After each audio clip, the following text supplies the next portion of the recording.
Hey there and welcome back to Rimworld. My name is Pete and today we complete another episode of our Rimworld Ice Sheet Survival series. However, as you probably already saw in the title of the video, there are some changes in today's episode because Rimworld just received a huge update and we are now officially in Beta 19. But before we go into that, I want to quickly apologize that you had to wait this long. The end of August is always pretty heavy on the birthdays, including my own by the way, and so these past few days I didn't really have as much time as I normally have. Also, the release of the new beta of course pushed the episode back a bit further, because before I started recording I wanted to get myself familiar with the changes, and well, there are quite a few. That is also the reason why we start off today's episode paused, because while I don't want to go over every single thing that has changed, one very particular change has been made to the research tree that I quickly want to mention. As you might be able to see, the research tree here looks a bit different. Some of the projects here have been renamed, some have been removed and some have been added, and all of that caused quite a few projects that we had already completed to be marked as locked again. However, I went into debug mode and was able to quickly fix that, so we should now be at almost the exact same tag level that we had when we left off last time. That is all I will say at this point. As you can see, there are quite a few interesting new projects, but we'll get to those in due time. Another thing that was overhauled is the size and design of the wind turbine. The old ones were actually destroyed automatically after the update, and so once again I went ahead and used debug mode to build these two replacements. As you can see with the one on the bottom, the so-called exclusion zone for the wind turbine has been slightly increased in size, so we will have to mine out a few rocks for this one to function properly. In terms of mods for the game, I had to disable pretty much everything we had running. That included the animal tab mod. However, that has also been made somewhat obsolete by the update. The most important feature of the mod for me was the ability to rename animals, and that was added in Beta 19, so we'll probably play without the mod from here on out. Speaking of animals, the animals' skills and also their tameness now go down over time, which means all animals could in theory go back to being wild animals, unless of course you train them from time to time. That means animals now require a constant investment apart from food, but since we only have 3 huskies in our colony, the effects should be minimal. One more thing, the Cannibal Meal Mod was also disabled because there is no version for Beta 19 just yet, and as part of that I actually had to destroy and rebuild the electric stove, because with the mod disabled the one we had was completely bugged out. And as you can see, at the moment we can no longer cook cannibal meals, but once the mod has been updated we will probably put it back in. So all in all, there are no major changes to our current setup. Our ice sheet colony should be able to proceed as usual, so let's get going, hit play and jump into the episode. Cobra immediately starts training the huskies because obedience is now a 3-step process, and so with the new update a bit more training needs to be done to keep our animals obedient. Cambia meanwhile is working on the armchair, which has received increased hit points and now needs to be repaired to get up to the new level. The chair has also received a new name. It is now a blue fur armchair, because blue fur is the new name for what was formerly known as buffalo leather. As far as I know, the properties of the material have remained the same. The name change here just adds a bit more flavor. At night then, while Cambia is asleep, Cobra then also does some repair work on the turrets, which have also received a slight hit point boost. And not only that, turrets as a whole have also been reworked a bit. As you can see here, they now have something called barrel durability. Every time a turret fires, this durability meter will lose a few points, and the turret will eventually need some maintenance, which also costs materials. Once again, just like with the animals, this is a change that adds somewhat of a long-term cost factor. It works a bit against that whole build and forget mindset, which I think is definitely an interesting change, especially for the late game in big colonies, where you might not have 3 but something like a dozen or even more turrets. Now, one more thing that we're seeing right now, that is the reduction of leather types. Previously, in Beta 18, every single animal produced a different type of leather, while now, with the new update, leathers are a bit more condensed. For example, there is no longer a distinction between huskies, labradors or terriers. Instead, all 3 animals now simply produce dog leather. That makes things a bit more streamlined, which I think is definitely a good idea. After hauling things back and forth for the duration of the night, Cobra is now making some meals, and since Cobra is spending a lot of time at the stove, we can also queue up the construction of a dining chair. The stove is currently the only workstation that doesn't have one. As long as Cobra is cooking, we also cannot construct it, but it should definitely be useful for those longer cooking sessions.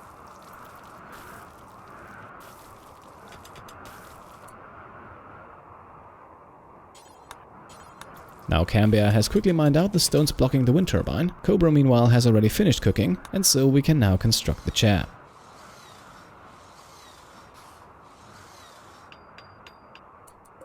And look here, Cambia is showing off his construction skills. The chair here is of excellent quality, and that gives it not only a very nice comfort rating of 0.87, but also a pretty decent beauty rating of 24.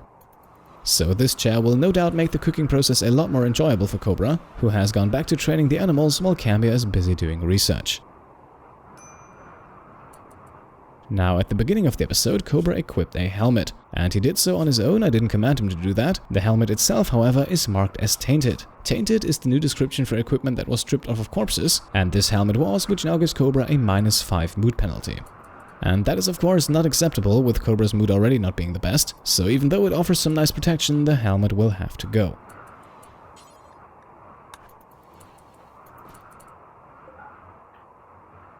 Now, speaking of equipment, we also have an issue here with Cambia, who currently suffers from the -3 ratty apparel mood debuff.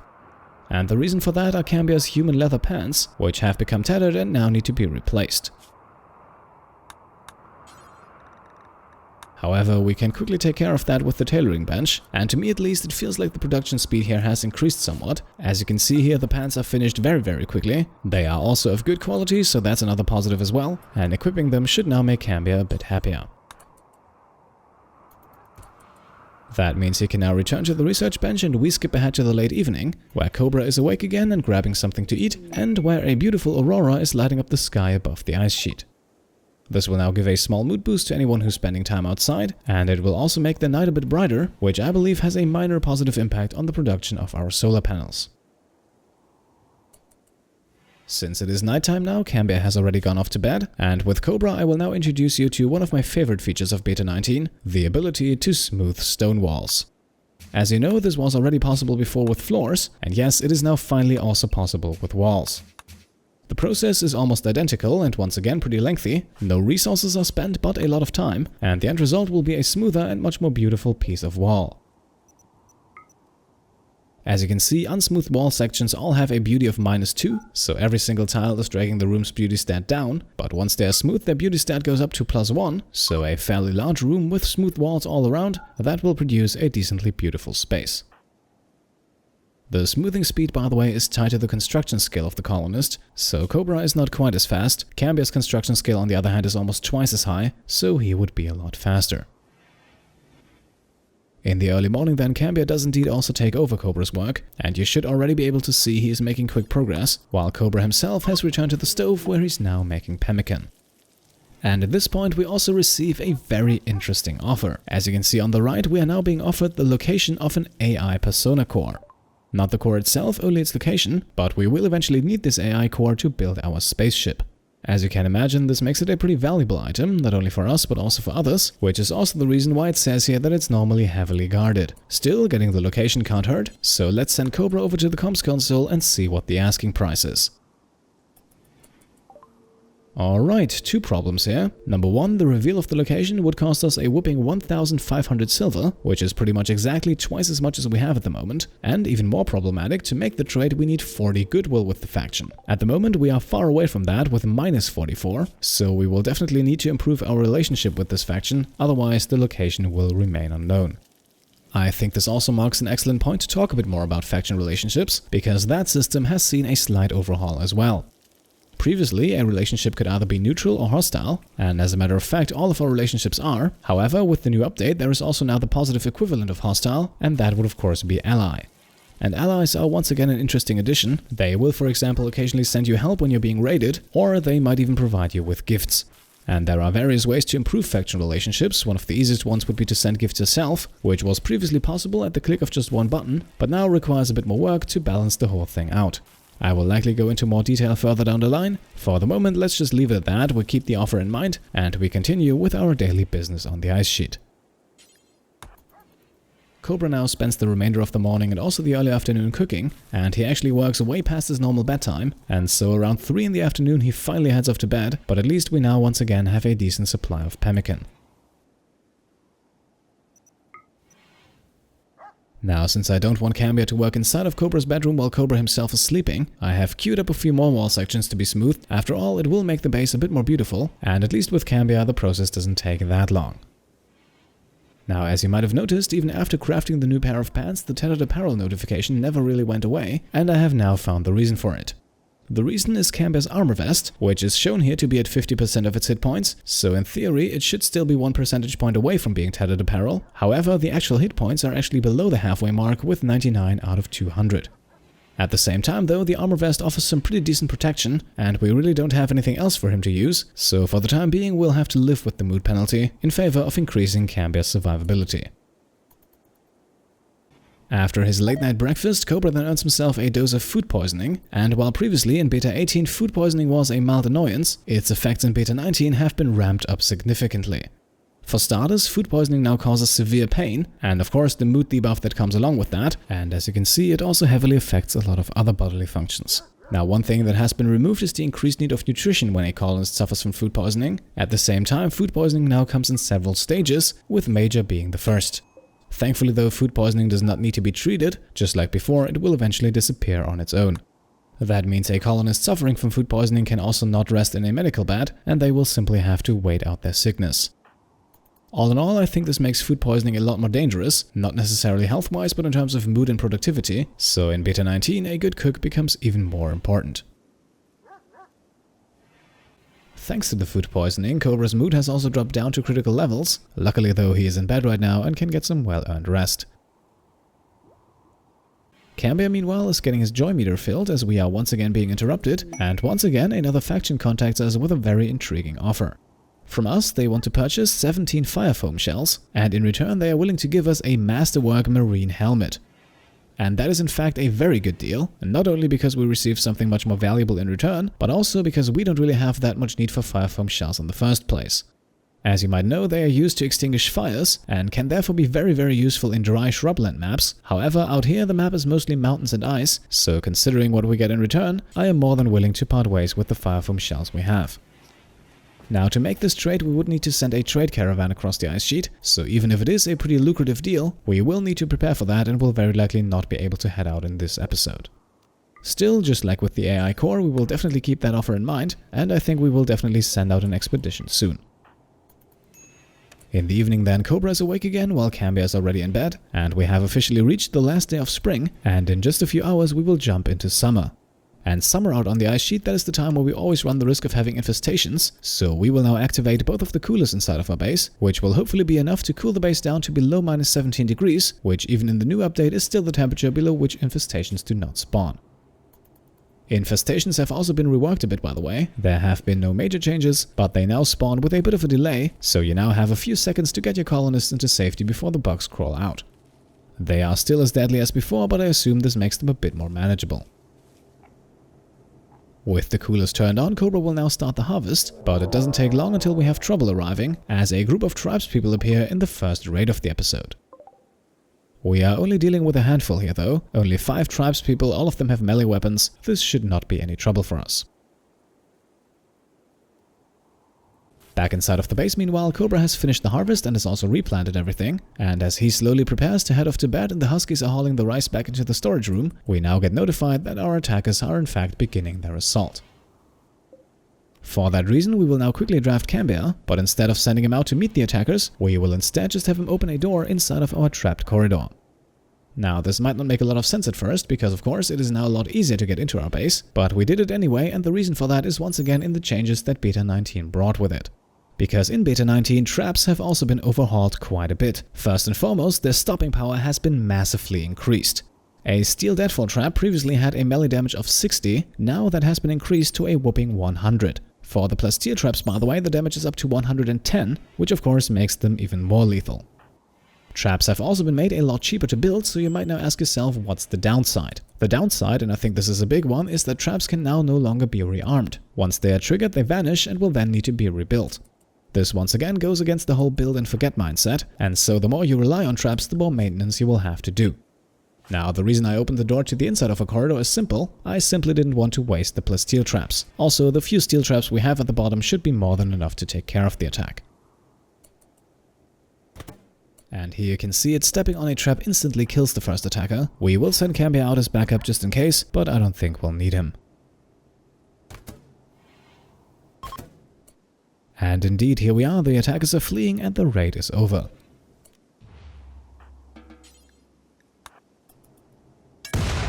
Unfortunately though, it appears that one of them took the wrong way out, stepping onto an IED trap in the process, which was probably not worth losing for a retreating group this small. Now, one interesting thing that we can see right here is that the triggered IED has also exploded the one right next to it, and the reason for that is simple, and you can see it here as Cambia is starting the repairs. The blast radius for explosive traps in Beta 19 has been increased. Only by a single tile, but that's enough to make our current setup no longer work properly. Thankfully though, IED traps, just like deadfall traps by the way, can now be moved even after they're constructed, so we can simply move the second one tile further to the right, and with that everything should work again. With everything cleaned up and mostly repaired, we can now also see another change regarding the deadfall traps, which is that they can now no longer be placed adjacent to each other. There now needs to be at least one space between two traps, and that goes for diagonal placement as well, and that also means that unfortunately our current setup is no longer practical. While we of course still have all the traps that we built prior to this episode, in Beta 19 we can sadly no longer build a layout like this. That is also the reason why, at least for the time being, we will not replace any traps. We have more than enough to serve us against a few more raids, and once most of them are destroyed, we will then think about a redesign for our defenses.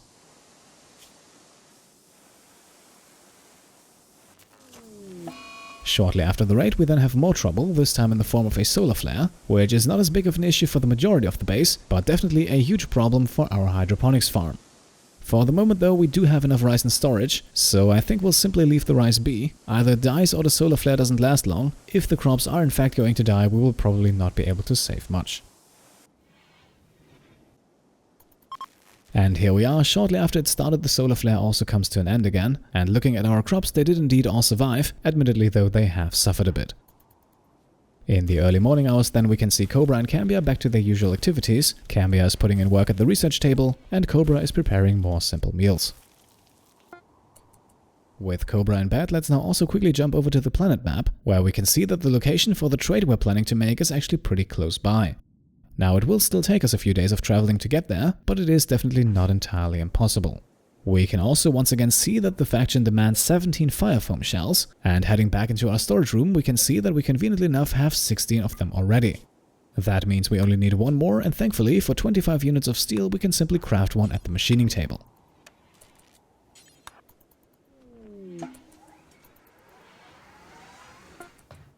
A few seconds later, Cambia is done and we have everything we need to complete the trade. And speaking of trade, we now have visitors coming in, and we might be able to exchange some goods with them as well.